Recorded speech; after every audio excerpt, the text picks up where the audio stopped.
And here we are for another episode of Dualistic Unity Raw. It's really interesting because I often say this, but it's absolutely true. When I'm not on the podcast, I'm generally pretty quiet and goofy. Like I just do my thing, whatever it is I'm doing around the house, whether it's cleaning or going for a walk or hanging out with my cat or talking to my daughter or watching a movie or exercising, could be anything really. And I'm just having the greatest time.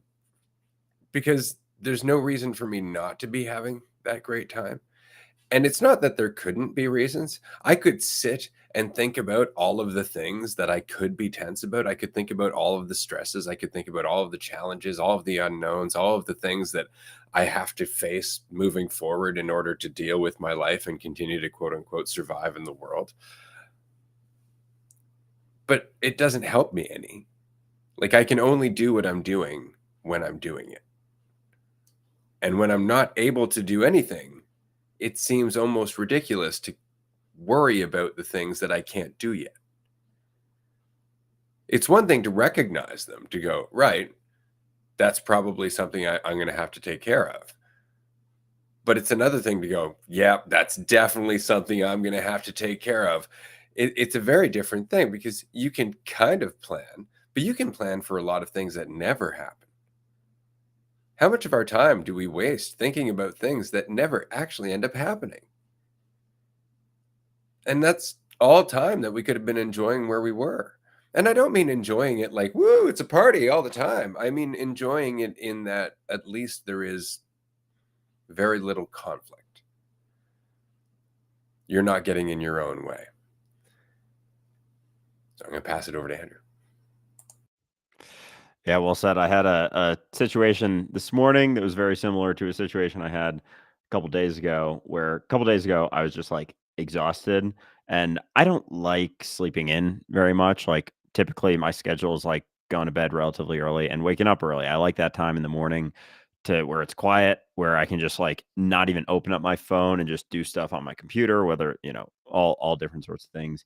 And this morning, set my alarm for 4:15. Was feeling very gung ho about getting a lot of stuff done. Had like like 8 things that I was like, all right, I'm gonna get all this done, before we get on these calls and whatnot. And I didn't realize, and I put my phone on the other side of my room because like it forced me to get out of bed, and so I wake up and there's light coming through my window, and I'm like, that's not what it looks like when it's 4:15 in the morning. Fuck, I definitely slept through. I realized my sound was like super low on my phone, so I just didn't hear my alarm, and I woke up at 7:30. And the other day, similar thing happened, and I kind of mulled over it the other day for like a little while, and I still had time to like do things, not as much time, obviously. But this morning, I just didn't do that. I just didn't think about what should have happened, what I wished had happened, what I wanted to happen. Similar to what you're saying, when you're doing something, it's like there's only so much you can do. Like the reality is at 7:30, I can no longer have woken up at 4:15.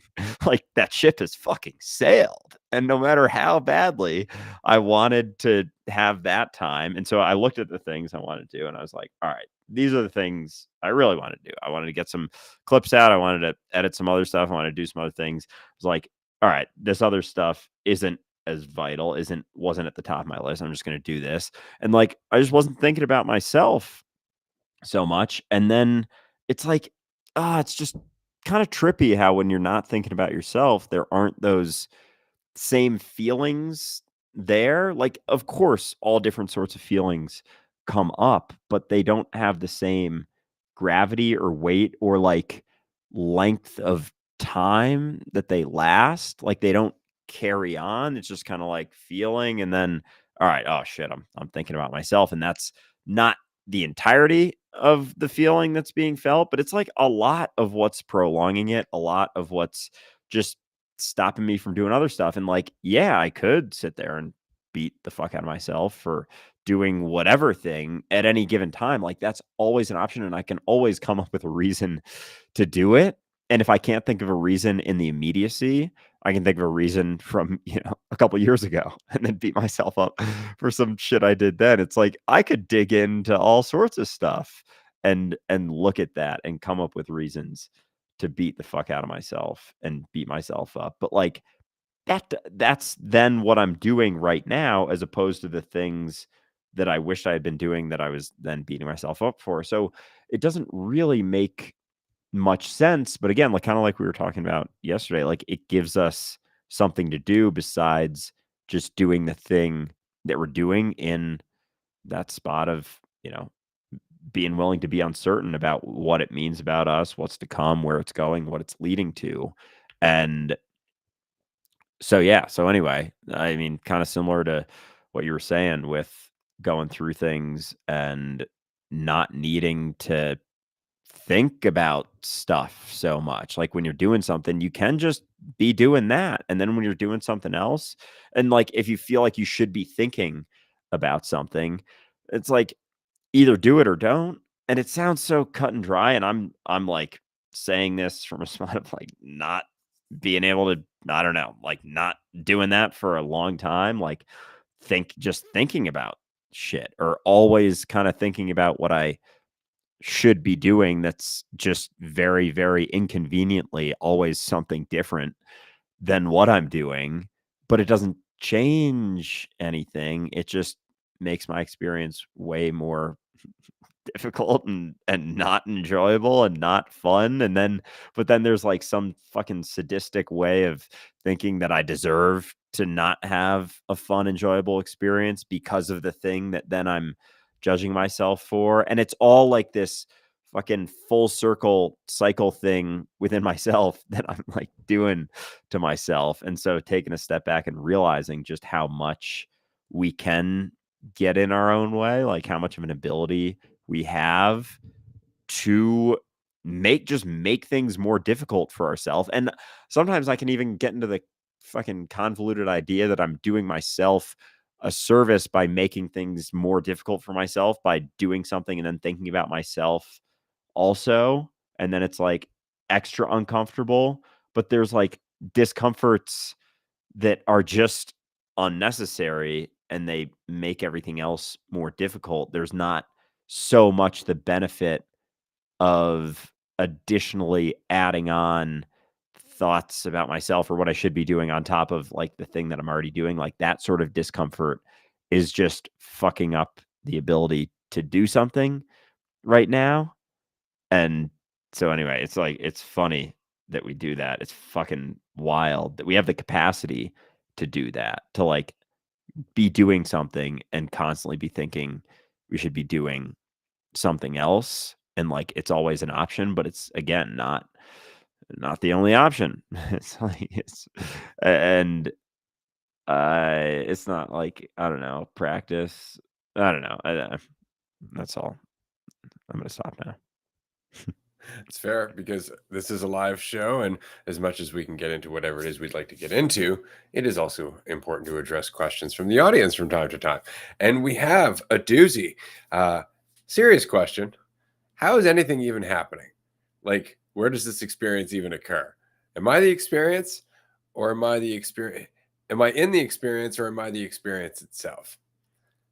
It's a great question. Questions.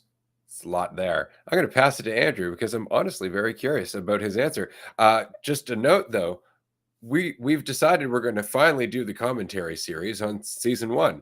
We're going to be starting that this afternoon, I think at 4 p.m. Eastern time. Is that about right? 4 p.m. Eastern time. Does that work for you? Yes. Yes. Perfect. I was going to say he's nodding yes. He's nodding yes, but he actually said yes. I was also trying to get to my tab on the calendar and see when that was, and yeah, no, we can chat. We don't have to talk scheduling in the middle Perfect. of our fucking lives. Point is, we're going to be doing the commentary series starting today, later on this afternoon, because we have nothing else to do this afternoon. We were going to do an episode of Being High, but we figured our guest didn't show up, probably because they're high, as often as that is the case. It's a fun series to do that way. Anyway, we're going to get into a lot of these questions. Where is this happening? What the fuck? So do check out season one if you haven't, and otherwise we're going to be checking it out ourselves, and you can join us there. But Andrew, where is this happening? What the fuck is happening, man? And I enjoy how now I don't know. I feel like with questions like this, like I'm more willing to just take it in whatever direction first comes to mind. Cause like there's not a fucking like we don't have some satisfactory answer necessarily, but like there's a lot to be said about that. So like where does this experience even occur? Like it occurs here. And so I don't know, the first I'll just go run with this. Like here, where is that? Well, that's kind of dependent upon how you define it, and it's not objective.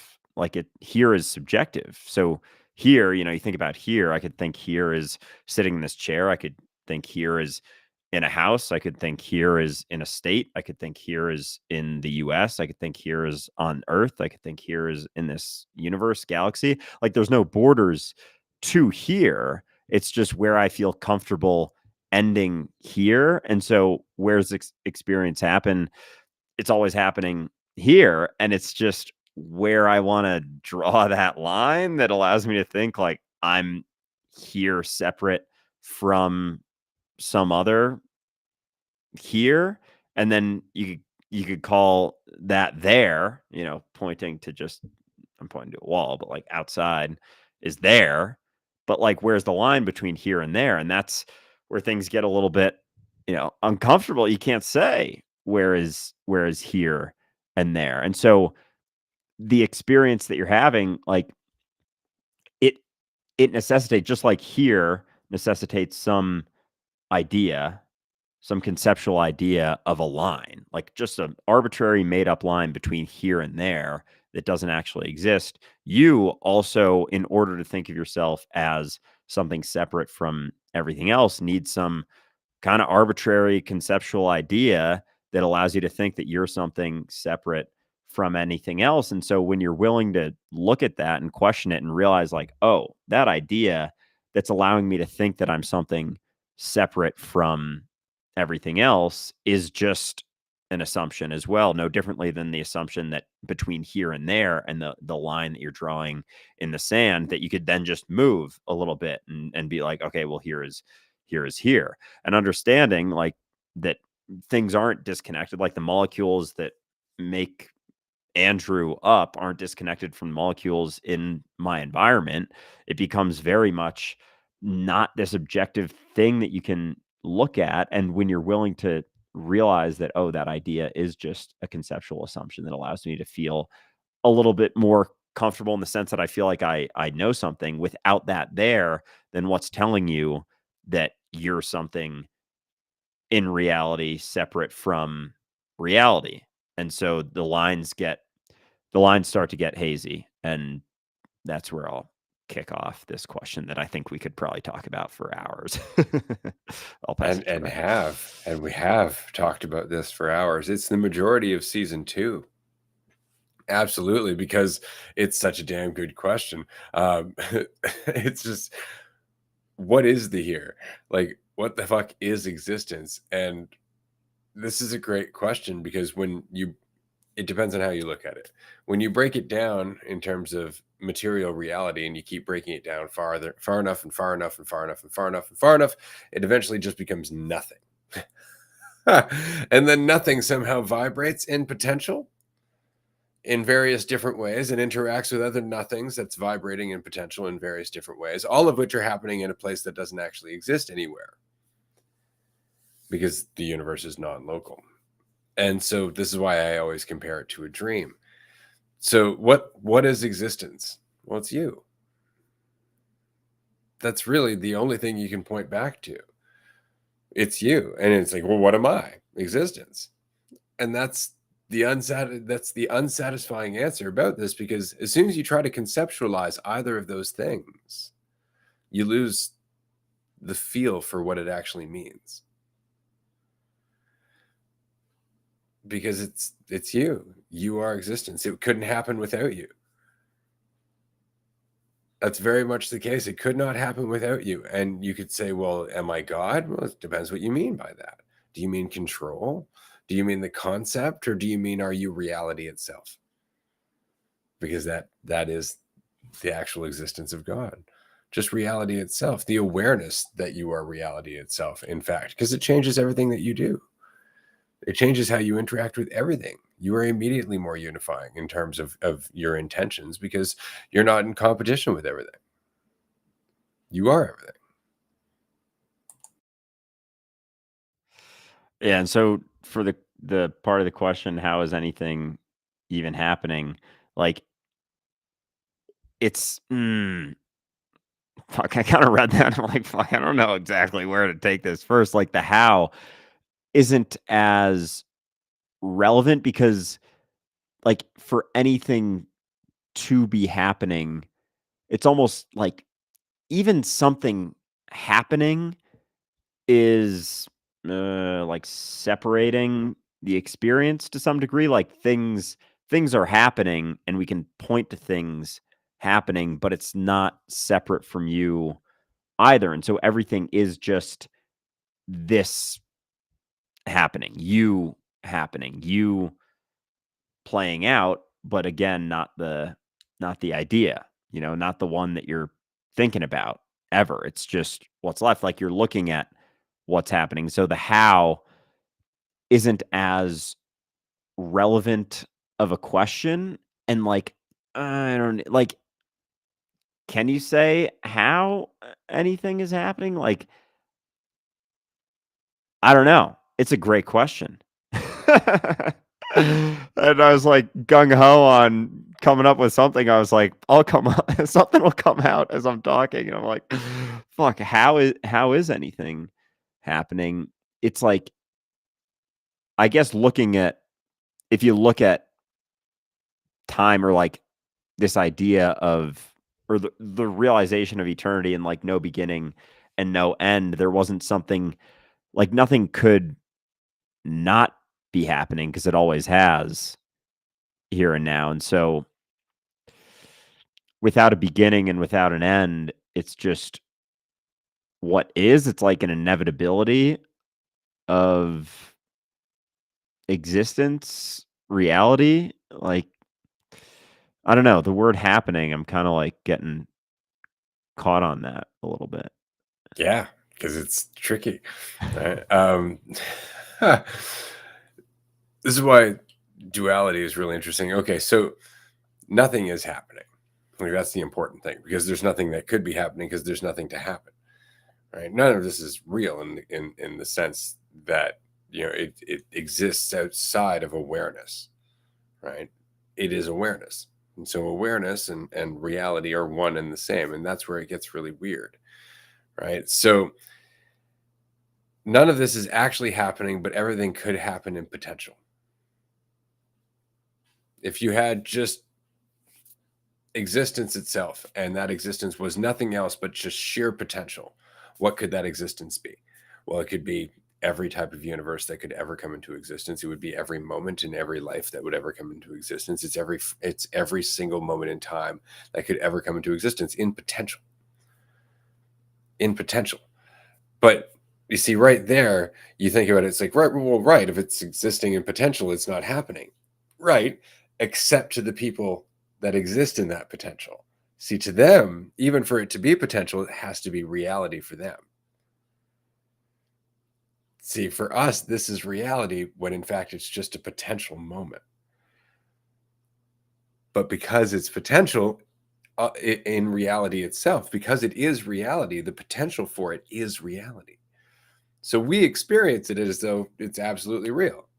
But in the grand wherewithal of nothingness, it's not happening at all. It just happens at potential.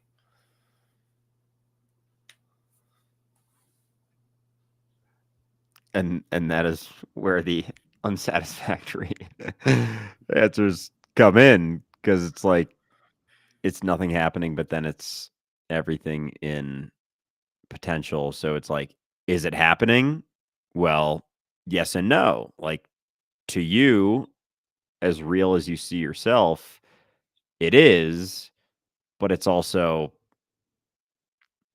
not because it's not something that's because it's still something in potential. And so it kind of needs, and so, all right, this actually, and I wanted to, this kind of reminds me of something we were talking about a couple days ago that I've been wanting to get into. And it's along the same vein of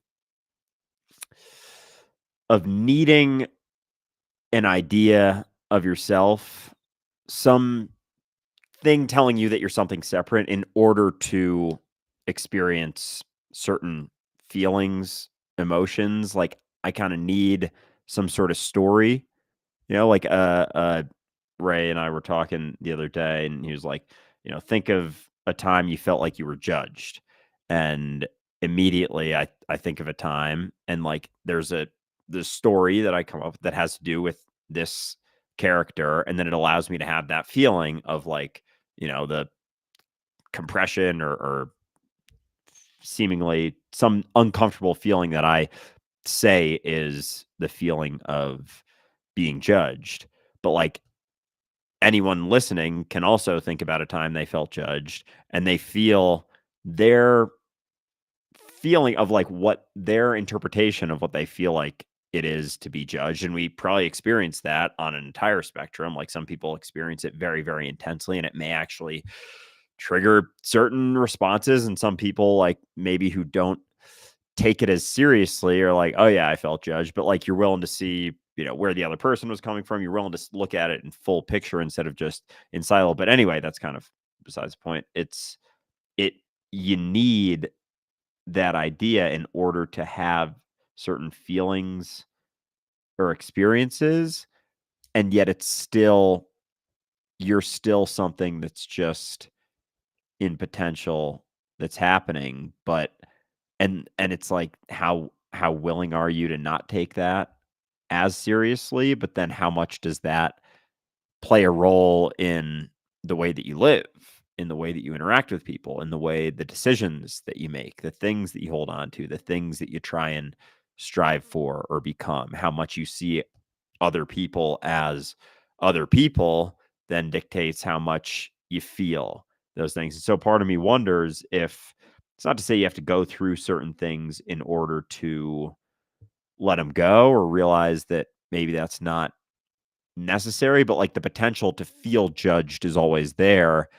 But it depends on how you see yourself, on how you see the world, on how you see reality. But bringing it back to the first thing I said with like the necessity of a story to feel certain things is interesting, because without that story, it's harder to have the experience of judgment if I'm not seeing myself as something separate that could be judged. Like it's a lot harder to have that experience or know what it's like or interpret whatever that feeling of judgment is. Well, it's very much like that video that somebody had sent me last year, I think it was, and it was two toddlers in different situations. But in one situation, the parent would look at the toddler and say their name and point at them over and over and over again, just saying their name. And the kid started to cry immediately. Like, why are they pointing at me? What the hell is happening? And then they did the same thing with another kid who didn't in any way identify with the name. The kid just kind of looked at them like, "The fuck are you up to?" And then just went back to its playing. Like it didn't matter to it at all. So it wasn't the action that mattered, but the attachment to the idea that mattered. It was the attachment to this identity, this name. That's me. They're pointing at me, therefore I'm being judged.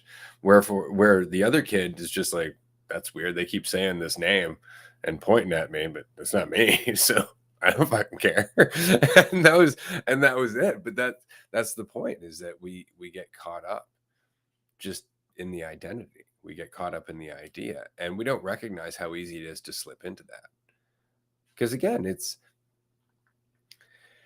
this is another good way to go back to what we were saying earlier about potential being reality, right? Like you may not actually be being judged, but you could be being judged. See, so it's a potential reality. But as soon as you actually think it's reality, it's real. It hasn't stopped being potential, but it's also reality to you. Right? And that's what I mean about each moment existing in potential, but to those experiencing that moment, it's absolutely real. it's like, how badly do I want to feel certain? And if I really, really, really want to feel certain, then if I, for example, see someone whispering and glance over at me, instead of just that potentially being judgment or being complimentary or being something that has nothing to fucking do with me. They could have actually been looking past me at another person, kind of like when someone waves and you're like, hey, and you're like, oh shit, they were not waving at me. Like it could be anything. But if I really, really, really want to be sure about something, right there, like you said, like I'll turn that potential into something that's real and then feel everything that comes with that and be sure that they're saying something about my fucking cheek.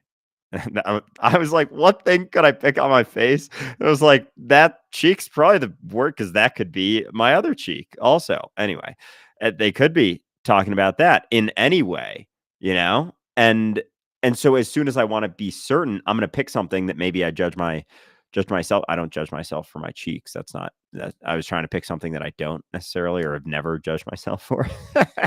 And I'm like, fuck. What the fuck? I could have picked forehead. Like Jesus Christ.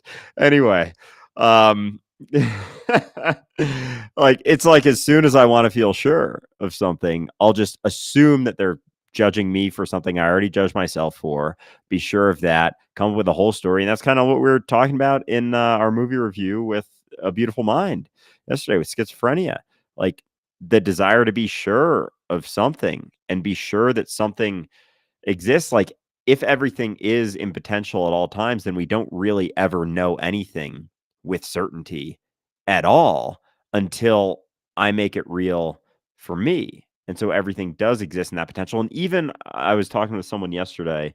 They asked just a silly question, like if you had to pick one sauce to use for the rest of your life, only thing you could use for food, like which would you be? And I was like, I don't know, barbecue or ketchup or something. They're like, no, it's red sauce. And I was like pasta sauce? It's like that seems kind of limited, right? Like pasta and pizza and like maybe a meatball sub. And they're like, no, it's the best one. And I was like, all right, first of all, that is an entirely subjective opinion about something. It's gonna be based upon what someone likes, like what kind of foods they like. If someone really likes like Greek food, for example, maybe tzatziki will be a sauce that they choose because then they could eat it with their Greek food that they will be willing to eat every day. So, and then I went a step further and I was like, and at the same time, you don't know what something tastes like to someone else. Like you could bite into a piece of chicken and describe it, but that's the best you can do. And someone else could describe it to you, but you don't actually know what that chicken tastes like to that person or the bread or or the sauces or whatever. Like we don't know that. Like we don't actually know how anyone else experiences reality, sees things, tastes things, hears things, interacts with things. And that's like, oh fuck, so I am really alone in my perception of reality, in my assumptions about things, in my experience. Like my experience is entirely my own. The way I hear things, the way I interact, the way I see people, the way I see colors, the way I taste things. And so, but if I want to be certain about something, I'll just assume that everyone else tastes things in the same exact way that I taste things or interact with things the way I interact with things, just so it allows me to think that I'm not alone. So anyway, it's all like everything being in that potential at all times. It's like I'm the one making it real. I'm the one assuming this isn't a dream. I'm the one assuming all of these things because I'm making that it's like a trade-off. Like I want to trade the discomfort of uncertainty for the discomfort of false certainty because I don't know, it's more familiar. People around me are doing that a lot. It's like kind of what we grew up wanting to do is like be sure of things, to know things, to know something.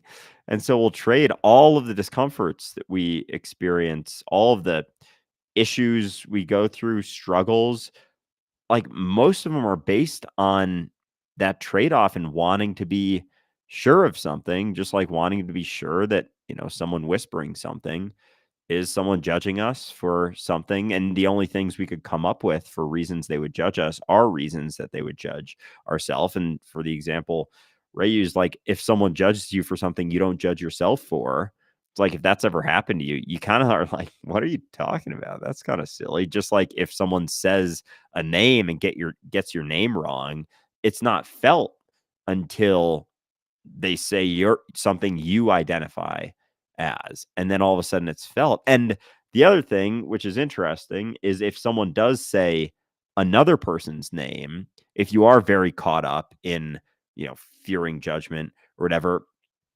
it'll almost it's like it almost makes you feel a tiny bit better if someone else is judged, just because you're like, oh, it's not me. And if that person's doing that, it's like this subtle little drop for them. And it's like, okay, it's not me. I'm in the clear now. And you feel a little bit better because of that. If you're very much involved in measuring yourself based on judgment and what other people think of you or what other people think of other people. And then that judgment goes hand in hand, the judgment you feel about yourself and then the judgment you do towards others. Cause that's, if you're taking your opinion very seriously, it's going to be tough to not take other people's opinion very seriously. And so there's a lot of certainty to be let go of if you don't want to feel those same sorts of feelings and just be willing to be unsure. Because even if someone does say your name and judges you in a specific way, you're not even sure why or where it comes from or the way that they see you or the feelings that they're going through that they need to, judge someone else in order to feel a little bit better. But yeah, everything's a fucking assumption. And it's so funny. Like, we don't know anything about anyone, like the way someone else experiences reality. But in that, there is the crossover just in the uncertainty. Well, I want to say, first of all, I appreciate the question. I appreciate where the question's coming from, just because, while it can be detrimental to want to figure out existence, it's also incredibly beneficial to wonder about existence. Like, it's one thing to need that answer. It's another thing to just kind of sit back and marvel and go, okay, now this is what I used to assume, and I assumed this, and I've assumed these things. But if I don't assume those things, what's left? and you're left with a whole array of possibilities. For me, the fact that all moments in time exist within potential makes a great deal of sense, and the fact that this experience being dualistic implies that there will always be a moment that came before and after this moment that I'm experiencing. That's a part of our dualistic experience is the perspective of a before and an after. And so each moment that exists in potential also exists with a before and an after in potential. Right. And we know that looking forward, we know that all of the possible moments going into the future existed within potential. I could potentially say one thing, I could potentially say something else. It's not hard for us to fathom that from this moment onward. But it's hard for us to fathom all possible moments in our entire existence being potential moments, and all of our lives being potential streams through all of those moments, potential choices, potential influences. And that's why there are infinite universes and infinite timelines and all that, because all of this exists within eternity. That's why it exists within eternity, is because you need all of that time just to express everything that could possibly exist. So it's a fun question. But that said, you can be heavenly minded and no earthly good, which means that you can get so caught up in all of this wonderful stuff. Really, it really is just interesting as shit, um, that you forget about the experience you're having now. It's not so much why is this happening, but what can I do with it? Right? And not what does it mean about me, but what can I do with this? Don't have to do anything else. Just enjoy it, just experience it, just get into it. But that said, the deeper you go in the other direction, and I honestly, this is something that in my own experience has been the case, the more empathy you start to get for everything else, because you start to really become awestruck by existence itself, by the great mystery, by the fact that it is absolutely unexplainable, and that we're all sharing that experience. And so While it's important not to get lost in it, it's also important to dive into it from time to time, in my opinion. Likewise, yeah, the back and the forth, the I don't know, balance of the conversation. That's why I really liked I was going through we got our Spotify Wrapped thing for the end of the year, and the top category for our listeners that they listen to outside of Dualistic Unity was comedy. I was like, that's awesome. It's not like religion, self-help, mental health, all that. It's just comedy because like that's the balance of things, and it's been fun because I think I don't know with the and this is why I'm really excited to get into the commentary series because like early on in the podcast, certainly for myself, it was all about like questioning reality and like everything, what just wondering. And obviously, like I'm a component of that, but it was very much like outside of me, which again isn't the same. I don't know. It's not saying what I mean it to say, but because I think the first realization I had was like, oh, I'm not the story. I'm not what I think I am. I'm not my past. I'm not a thing. But it was very much one side of things because okay, that releases some of the weight of the feelings that come with believing that you are something separate, but it's been like a very much an overtime throughout all of Dualistic Unity realization. Okay, well, if I'm not what I think, then that means that I'm everything else, and like I have to kind of think that I'm just this in order to keep at bay the recognition that I'm also everything else. But at the same time, it's like saying that you're everything or believing that you're everything or talking about how you're everything isn't it. And it doesn't change because like you're still being everything no matter what you're doing. And like so you still have influence, but even the statement, like I'm everything is kind of like dualistic in the statement itself. Like you can't even really say it. You can talk about it, sure, and point to it, but it's going to depend. And that's I don't know, like both the beauty and the frustration of this, like being talking about a paradox and being willing to talk about a paradox is like it doesn't.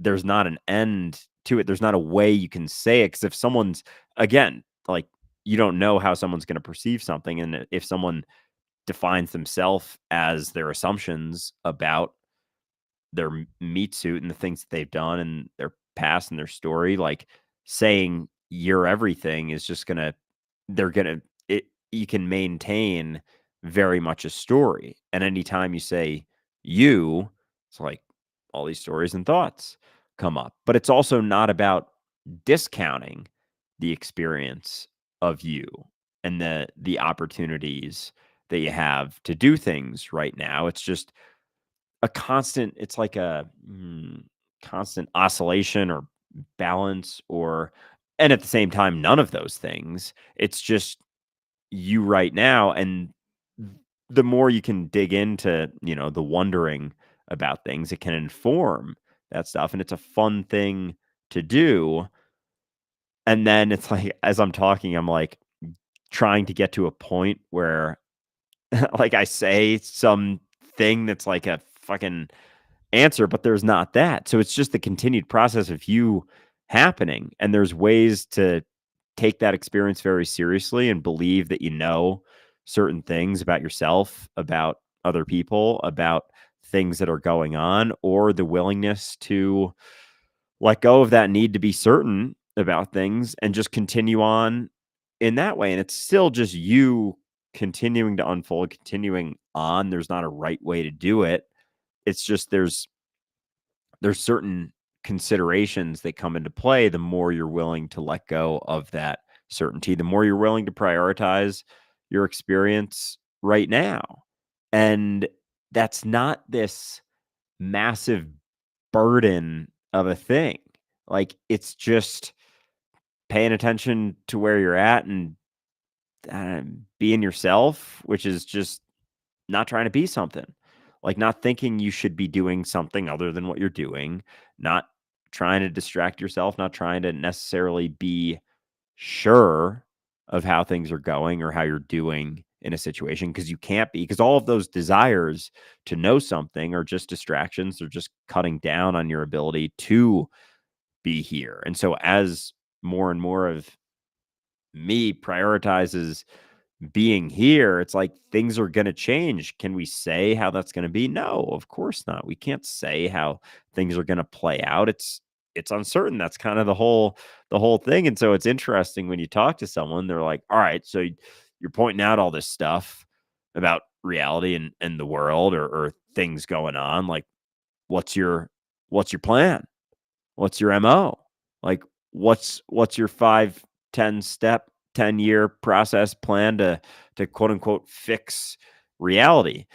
And that's part of it too, is like there's nothing to fix. Reality isn't broken. There's nothing wrong with what's going on right now. It's just there's obviously a lot of suffering happening, a lot of things playing out, but there's not a it's those are all a product of the mentality of trying to control things, trying to figure out things out, pointing to things and saying, this is broken, this needs to be fixed, this is wrong, I need to write this. It's like, who's writing it? Who's so sure that it's wrong? Who's so sure about the way to make it right? And it's that mentality that all this suffering and shit is like a product of. And so it's like there can't be a fucking plan. There can't be a right way to do things. It's just being willing to let go of all of that false certainty and see what happens and keep seeing what happens, but not because that's the right thing to do either. It's just prioritizing your experience here and now, like this experience here and now, not how you look, not the things, how you're perceived, not how you're viewing your life, feeling good or feeling bad, just like literally this right now, over and over and over, relaxing a little bit because you're not so sure one way or the other, because it's the certainty that causes us to tense up and be rigid and not be relaxed. And then because we're not relaxed, we feel like we have to control things and be certain of things, but it's all based on this false certainty that I think I know what's going on, that I think I know when that person glances over at me and looks at me, that they're judging me for the thing that I judge myself for. And as we're willing to be like, I don't know, like that's a step right there. That then shifts so much more than you can possibly fathom, but it's not doing it for everyone else, or to fix reality or to save the world or to save anyone else. It's just willingness to take responsibility and not even save yourself, just recognize that there's nothing that you have to save about yourself. And it's like, oh, okay. Well, then I can relax and just do stuff from that spot. And it's like, yeah. Simple, not easy. It's always what it comes down to. It's simple. It's just putting it in an application, and I think what gets to us is just that there is so much application. We're just like, Jesus, when am I finally going to get this? It's like, stop asking. It's just getting in the way. It's just making this harder. Just apply what you've learned, and then apply what you've learned, and keep applying what you've learned. And if as long as you're not judging your progress, that's what you're going to do. As long as you're not holding on to this idea that you're not making progress, you will always be making progress because you're not clinging to some past version of yourself. And so, simple, not easy. But would it be worth it if it was easy? Like, there would be no sense of clarity at the end of all of it. There would be no sense of relief. The pendulum wouldn't swing. This is why it's important to somewhat be appreciative of your challenges and your obstacles, regardless of the fact that it feels like hell. And I say that after spending a lot of time in hell. It really does inform heaven to a very large degree. But and as well as your ability to empathize with other people still in the pit. We have to end here. We're going to be continuing on with a tier 2 call on Patreon in 15 minutes. If you can join us, please do. Patreon.com/dualistic unity. We don't cater to advertisers and whatnot, or at least not the shitty advertisers, the ones that make you think that you need something to be better. We don't like those advertisers, and so a lot of our continued survival comes down to our Patreon supporters, and we are incredibly grateful to them. Thank you so much, everyone. We're going to see you on Patreon in a few minutes. Thank you. Yeah, it's been a lot of fun, and I totally forgot this was a 45-minute live stream. I was thinking we had another 30. But anyway, see you on Patreon very soon.